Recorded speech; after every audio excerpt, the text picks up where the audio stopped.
What's at the core of achieving the good life? The major key to the good life.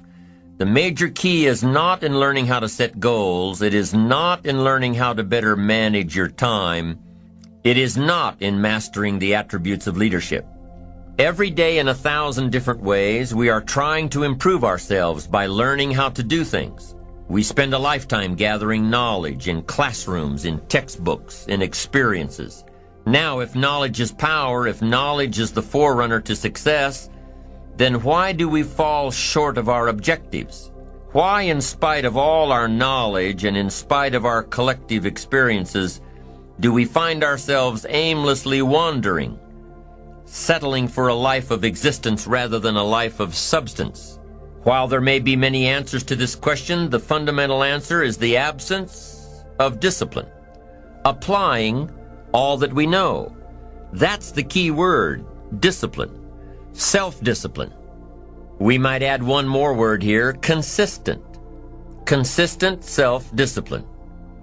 Better than knowledge is applied knowledge. And once we've applied our knowledge, we must study the results of that process. Apply our knowledge, study the results. Refine our approach. Finally, by trying and observing and refining and trying again, our knowledge will inevitably produce worthy results, admirable results. And with the joy and results of our efforts, we continue to apply, to learn, to observe, to fuel our ambition with the positive reinforcement of continued progress. Pretty soon, we'll find that we're swept into a spiral of achievement, a vertical rise to success. But for this whole process to work for us, we must first master the art of discipline, self-discipline, consistent self-discipline. It takes consistent self-discipline to master the art of setting goals, to master the art of time management, to master the art of leadership, to master the art of parenting and relationships. If we don't make consistent self-discipline part of our daily lives, the results we seek will be sporadic and elusive. It takes a consistent effort to truly manage our valuable time, or we'll be consistently frustrated. It takes discipline to conquer the nagging voices in our minds, the fear of failure, the fear of success, the fear of poverty, the fear of a broken heart. It takes discipline to keep trying when that nagging voice within us brings up the possibility of failure. It takes discipline to admit our errors and recognize our limitations.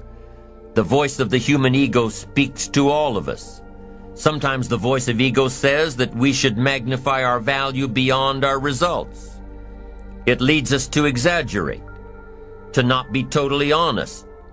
It takes discipline to be totally honest, both with ourselves and with others.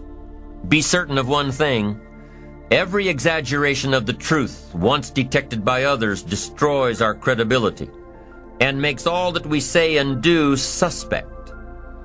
As soon as a business colleague figures out that we tend to exaggerate, guess what? They'll always think we exaggerate, and they'll never quite hold us in the same regard again. Never. It takes discipline to change a habit, because habits are formed a little bit each day, every day, every day. Once habits are formed, they act like a giant cable. They act like a nearly unbreakable instinct that only long-term disciplined activity can change. We must unweave every strand of the cable of habits slowly and methodically until the cable that once held us in bondage becomes nothing more than scattered strands of wire.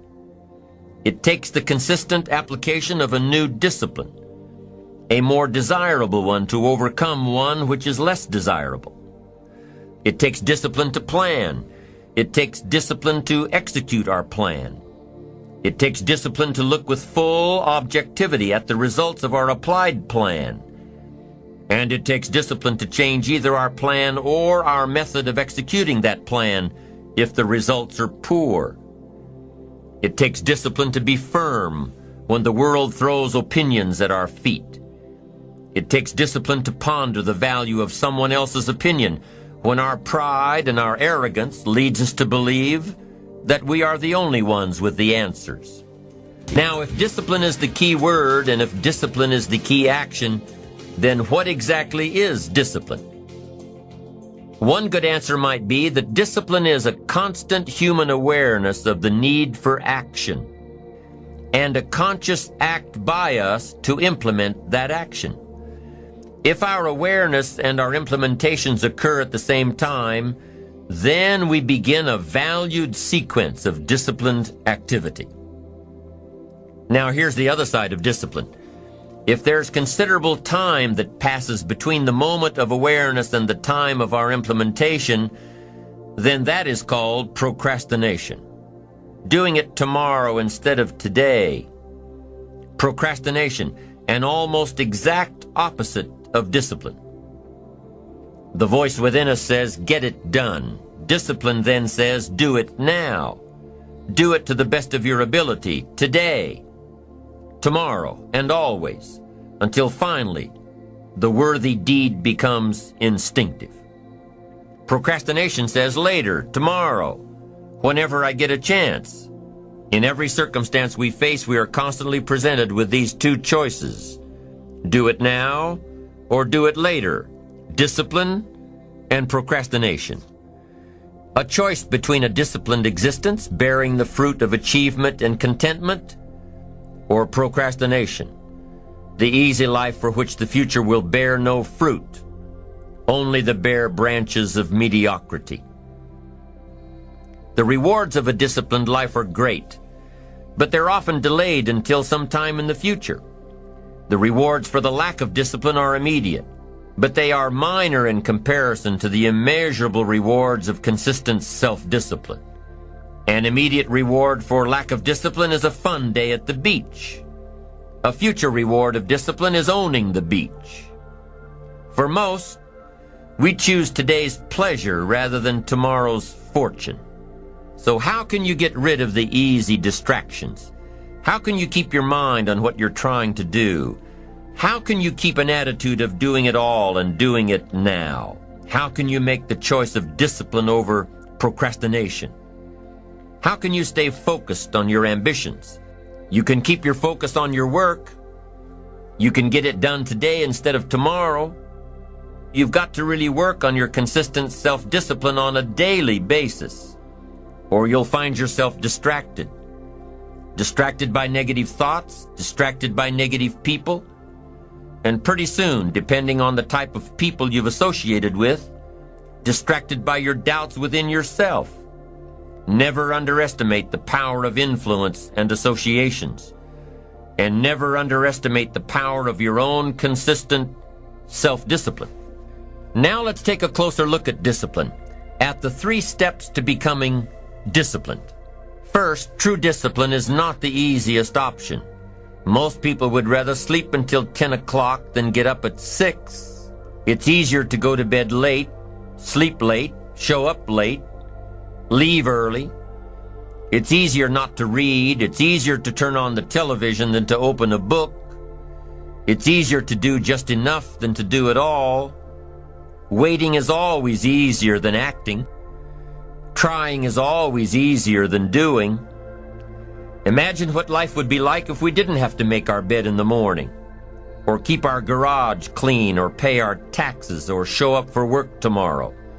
Wouldn't it be fascinating if we didn't have to do these things? Wouldn't it be fascinating? What do you suppose would become of us? You're right. Not much. For whatever the reason, the system we live in and contribute to is designed to make the easiest things in life the most unprofitable. Profitable seems to be the most difficult. Our world is and always will be a constant battle between the life of ease and its momentary rewards and a life of discipline and its far more significant rewards. Each has its own price, the price of discipline or the price of regret. We will pay one or the other. What we wish we had done is the voice of regret, speaking in a sorrowful tone at a time when there is no going back. This is regret. No second chance. No, what would I do differently? Choose one or the other, but both will have their price, the price of discipline or the price of regret. One costs pennies, the other a fortune.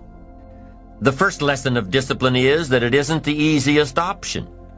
The second lesson of discipline is that it's a full-time activity. And we've said that the best form of discipline is consistent self-discipline. You see, the discipline that it takes to make your bed every day is the same discipline necessary for success in the world of business. The discipline to organize your garage is the same discipline to organize your business. All disciplines carry through to affect all parts of our lives. If we're disciplined in just one area and lazy in another, guess what? Pretty soon the lazy side will creep in and destroy the disciplined side.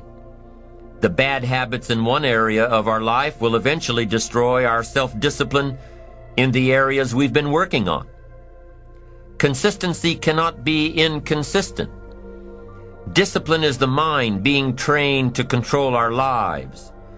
Discipline is a set of standards which we've selected as a personal code of conduct. Discipline is imposing on ourselves the requirements for honoring these standards. Once we've adopted these standards of behavior and conduct, we're committed to honor them. And if we don't, then there can be no disciplined activity. We find ourselves announcing our standards to our relatives, our friends, our associates. We shout our beliefs and condemn those who believe any differently, but then we don't walk the talk. We end up acting in a way far different from the beliefs we've shouted. We tell our kids that the TV is rotting their minds, yet we spend our evenings in front of it. We tell our employees that they must take advantage of every minute of the working day, yet we spend 3 hours at lunch.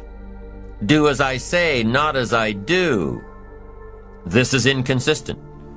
This leads to a loss of credibility among those who watch us. And more importantly, this leads to a loss of credibility within ourselves. The only thing worse than one who is inconsistent in applying their self-imposed disciplines is one who has never considered the need or the value of discipline at all. These people seem to wander aimlessly, changing procedures, changing standards, changing loyalties, and shifting frequently from one commitment to another, leaving behind a trail of broken friendships, unfinished projects, and unfulfilled promises, all because of a discipline that was either non-existent or imposed so infrequently that it was ineffective. Here's the third step to becoming consistently self-disciplined.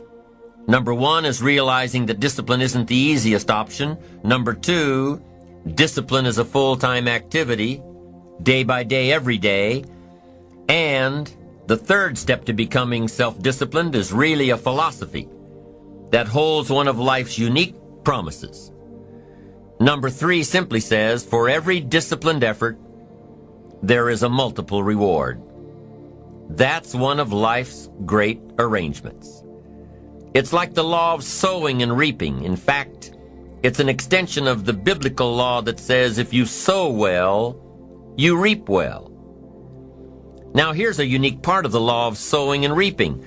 Not only does it suggest that we'll all reap what we've sown, it also suggests that we'll reap much more. Life is full of laws that both govern and explain behaviors. But this may well be the major law we need to understand. For every disciplined effort, a multiple reward. For every disciplined effort, a multiple reward. What a concept. If you render unique service, your reward will be multiplied. If you're fair and honest and patient with others, your reward will be multiplied. If you give more than you expect to receive, your reward is more than you expect. But remember, the key word here, as you might well imagine, is discipline. Everything of value requires care and attention. Everything of value requires discipline. Children require discipline. They must have a structure built for them. They must have boundaries to work within so they feel secure and comfortable to explore and grow. They must learn to recognize what's right and what's wrong, what's acceptable behavior, what's not acceptable. Children require unwavering discipline, consistent discipline, or they'll be confused as to how they're supposed to behave. Likewise, our thoughts require discipline. We must set up our inner boundaries, our codes of conduct, or our thoughts will be confused. And with confused thoughts, we'll end up being confused, hopelessly lost in the maze of life. And confused thoughts produce confused results. Look around you at this very moment in time. What might you be doing that needs attention? Perhaps you're on the brink of giving up, or starting over, or starting out. And the only missing ingredient to your incredible success story in the future is a new and self-imposed discipline that will make you stay longer and try harder and work more intensely than you ever thought you possibly could.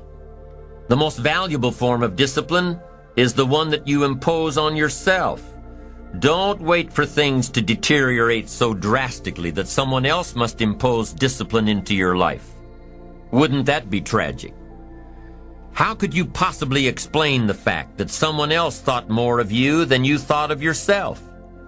That they forced you to get up early and get out into the marketplace when you would have been content to let success go to someone else who cared more about themselves. Your life, my life, the life of each one of us is going to serve as either a warning or an example. A warning of the consequences of neglect, self-pity, lack of direction and ambition, or an example of talent put to use.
We're